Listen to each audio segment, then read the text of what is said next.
Happened already that you open your violin case and your instrument seems to be exploded? Strings, tailpiece, everything everywhere. It happened already to me once during a violin exhibition.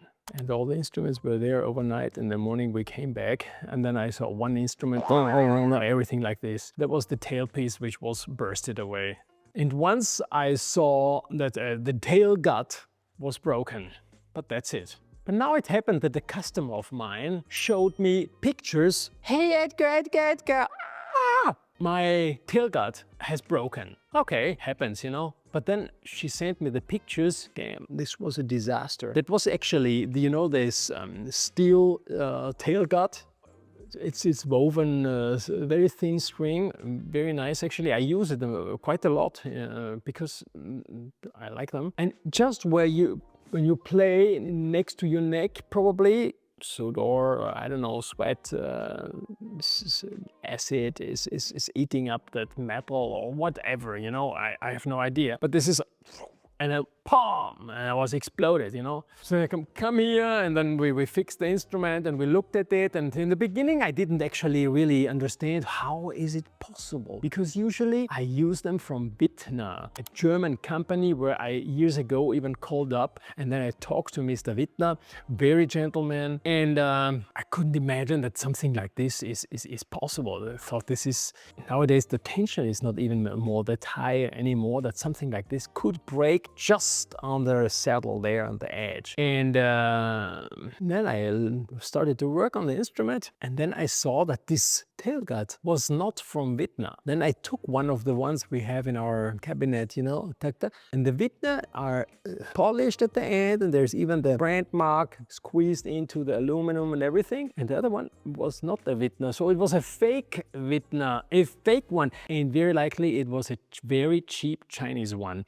And usually when these Chinese products come, fine tuners and bridges and strings and tailpieces for cello, they look almost the same, but then when you go into details and discover it's just super poor and super lousy quality. Again, something like with this, you remember the video with the fake corner blocks and all this? A little bit like this. I hate that. I hate it. And I try to avoid completely to put lousy stuff on my instruments. So when this company Stratpad, for instance, appeared, I was one of those who it took me years to convince myself that they're actually doing great products with a lot of research behind it for the fine tuners. And they make even these tailgut strings, which I now started to use. They make it out of titanium, a little bit thicker. I think it's also well made. They make great products, by the way. Yeah? But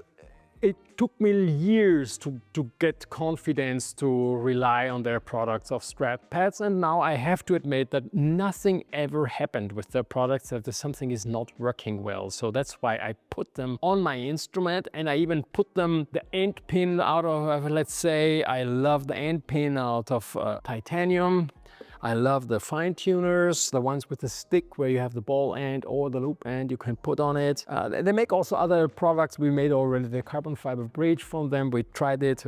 I wouldn't put it now on my violin, but they make some good products which for generally talking work very well. Now when it comes to these fine, these tailguts here, usually I love here to have this Kevlar carbon fiber string. It works nice. I think sound-wise I love it. Yeah, I love it. It's free, it works easy, and it's, yeah, it works great. In combination with the titanium end pin and the titanium fine tuner, I think it's a great sounding instrument. But what brings me to put on, let's say here, now this Wittner metal string. This is the one which I actually thought on this customer's violin was on, but it was a fake one.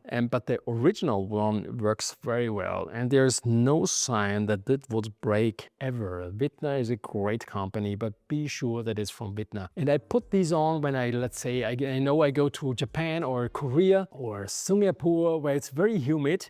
Even the nylon string is already loosening up and is becoming like a chew chewing gum, old one, because of the humidity, yeah? So humid that it's loosening up, and I don't like when this is not a stable measurement. I want things to have it under control, and then it's easier to regulate with this witness tailgut, yeah? Reason that when you come to my workshop and you even find the ones out of nylon, because this nylon tailgut string makes a little bit the sound a little bit softer. That's the reason why you put now the metal or the Kevlar on other strings, because you want to be a little bit more pushy, right? On the Scala Perfetta, you want the sound, it is already a little bit focused, so you want to calm it a little bit. Even on the cellos, Scala Perfetta, and on the violins, I always put the nylon tailgut string on, but I always wanted that it is a German-made one and not, let's say, a lousy, cheap copy made. Now, I don't know if it's Bangladesh or if it's China, but it's just sometimes they had like a ring and then the screw and these things out of brass on this nylon screwed on. It's too complicated and cost very little, but you don't become rich by saving 5 cents on these stupid things. I prefer to pay 10 euros for a German-made nylon gut than 4 cents for a super crap, yeah? Made, I don't know where, but at least where they make it, they have no idea what they're doing and what the use is for, yeah? Or India could also be. I prefer made in Germany, yeah? It's already difficult to find these things so that you can rely on it, yeah? But it makes a difference even here. So I prefer to have a good material, no problems with the material, and that works. So the nylon I put on to make the sound a little bit softer, and the metal ones when I want it a little bit more focused, yeah? But just now, the whole video, I won't become rich on this video, by the way, but it's just nice sharing. I would just say, don't save on a stupid gut string for the tailpiece. Take the best you can find. Take a German one, the Wittner, okay? Is a great company. Take Strat pads out of titanium, costs maybe even more than all the rest, but is well made and is stable and works, and you don't have this surprise that you will find your violin one day exploded inside your violin case while it was sleeping, right?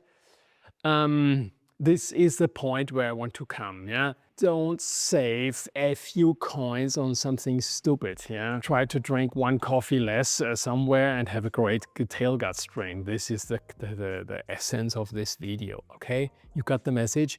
In my workshop, we try to use always the best. It could be that maybe somebody gave me once one of these Chinese things. I put it in my cabinet somewhere and then it happened to be on an instrument. This would be a disaster now because I made in the past some experience regarding these things, and I do my best in order that this is not happening because I don't want to save on these things. Yeah, check all these instruments out on violincellomaker.com and listen to the instruments, how they sound. Let me leave your comment if you have a nice horror story regarding an exploded tailgut string or whatever. And we keep in touch. See you next time.